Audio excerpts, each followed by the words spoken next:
অপছন্দ করতে পারেন, কিন্তু জামাত ইসলাম একটি বাংলাদেশের বর্তমান সময়ের সবচেয়ে জনপ্রিয় রাজনৈতিক দল। সেই দলটাকে নিয়ে আপনি যেভাবে কথা বললেন, এটা কোনো রাজনৈতিক শিষ্টাচার হতে পারে না। গত 16 বছর পর্যন্ত বাংলাদেশের সবচাইতে নির্যাতিত দল ছিল জামাত ইসলাম। তাদের নেতারা ফাঁসির কাস্টে ঝুলেছে। আসলে অনেক শ্রদ্ধাস্পদ ব্যক্তি, বয়সে অনেক সিনিয়র মানুষ এবং রাজনীতিতে পোরখাওয়া একজন নেত্রী, কোনো সন্দেহ নেই। কিন্তু কিছু কথার তো আসলে জবাব দিতে হবে। যেমন আপা একটা কথা বলার চেষ্টা করলেন, আওয়ামী লীগ ভোট না করলে জামাত কি বিরোধী দল হতো? মানে আওয়ামী লীগ যদি ভোট করতো তাহলে জামাতের এই পরিস্থিতি আর থাকতো না, জামাত বিরোধী দলও হতে পারতো না। এটাই হচ্ছে তার বাস্তবতা, তার কথা। তো আমার বক্তব্য হচ্ছে যে আওয়ামী লীগ থাকলে মনে হয় বিএনপি ক্ষমতায় চলে যাইত। মানে অবস্থাটা হয়েছে এই, গত 16 বছর পর্যন্ত বিএনপি জামাত সবাই কিন্তু সমহারে নির্যাতিত ছিল।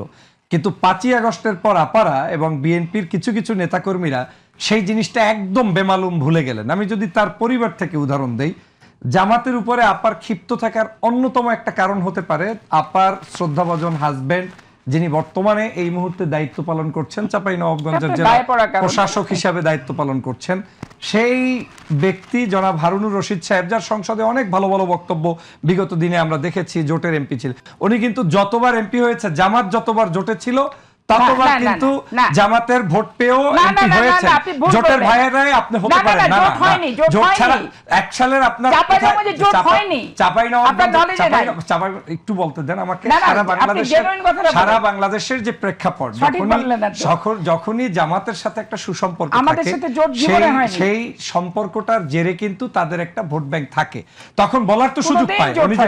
উনি যেটা বলার, আজকে 2001 এ সারা বাংলাদেশের জোট ছিল না, ওনাদের ছিল, ওনাদের ছিল না। কিন্তু সিট এবং চাঁপাইনবাবগঞ্জ সদস্য জীবনে আপনি একটা জিনিস জানেন যে মানুষের যখন মূল এটা হয়, জোটটা হয়, মূল যখন জোটটা হয় তখন মানুষ মূলের সাথে থাকার চেষ্টা করে।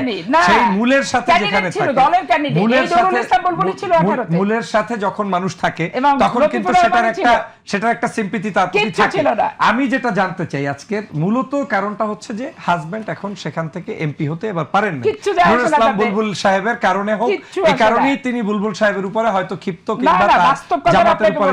আর শোনেন, আমি তো আপার বক্তব্য জোট এই যে নির্বাচনের পূর্বেও আপার বেশ কিছু বক্তব্য শুনেছি। তিনি বলেছেন ইমাম সাহেবরা, মুয়াজ্জিন সাহেবরা ভোট চাইতে পারবে না।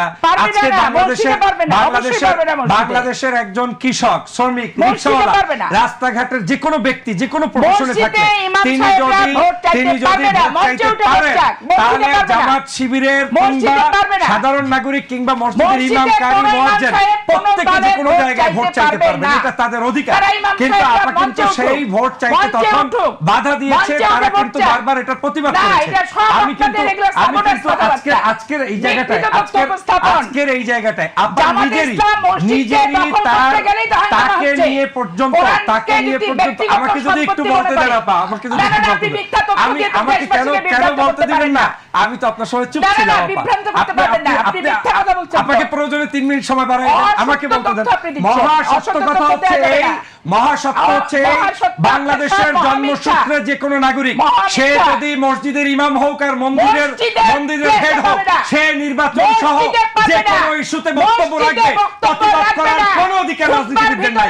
কিন্তু খুতবা সহ সমগ্র জায়গায় আমার দেশের নাগরিককে আপনি হটানো কোনো অধিকার নেই। যেটা আপনি করেছেন নির্বাচনের পূর্বে, সেটা চরমভাবে রাজনৈতিকভাবে তিনি ধৃষ্টতা দেখিয়েছেন। আমি মনে করি আপনার মতো একজন বিজ্ঞ রাজনীতিবিদ, তার পক্ষে বক্তব্য ঠিক হয়নি, এটা ঠিক হয়নি। আপনি জামাত ইসলামকে অপছন্দ করতে পারেন, কিন্তু জামাত ইসলাম একটি বাংলাদেশের বর্তমান সময়ের সবচেয়ে জনপ্রিয় রাজনৈতিক দল। সেই দলটাকে নিয়ে আপনি যেভাবে কথা বললেন, এটা কোনো রাজনৈতিক শিষ্টাচার হতে পারে না। গত 16 বছর পর্যন্ত বাংলাদেশের সবচাইতে নির্যাতিত দল ছিল জামাত ইসলাম। তাদের নেতারা ফাঁসির কাস্টে ঝুলেছে। কিন্তু সেই জায়গা থেকে আমাকে কথা বলতে দেন, সেই জায়গায় আজকে জামাত ছাড়া বিএনপির অস্তিত্ব থাকতো না। জামাত ছাড়া বিএনপির অস্তিত্ব থাকতো না। জামাত ছাড়া গুপ্ত বলে লাভ কি আপা? গুপ্ত বলে কোনো লাভ নেই, গুপ্ত বলে কোনো লাভ নেই। এই জামাতের কারণে আজকের আপা, জামাতের কারণে আপনাদের দুজনকে অসংখ্য ধন্যবাদ। আপনাদের দুজনকে অসংখ্য ধন্যবাদ। দর্শক, আমাকে বলতে দেন প্লিজ, আমাকে এক মিনিট বলতে দেন, আমাকে বলতে দেন প্লিজ, আমাকে বলতে দেন প্লিজ, আমাকে একটু বলতে দেন, আমাকে বলতে দেন, আমাকে একটু বলতে দেন প্লিজ, আপা একটু বলতে দেন, বলতে দেন। আপনাদের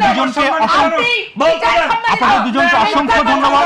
আমাকে বলতে দেন প্লিজ, আপনি আমাকে বলতে দেন। আপনারা একটু থামেন। আজকে আপনাকে একটু থামেন প্লিজ, আপনাকে একটু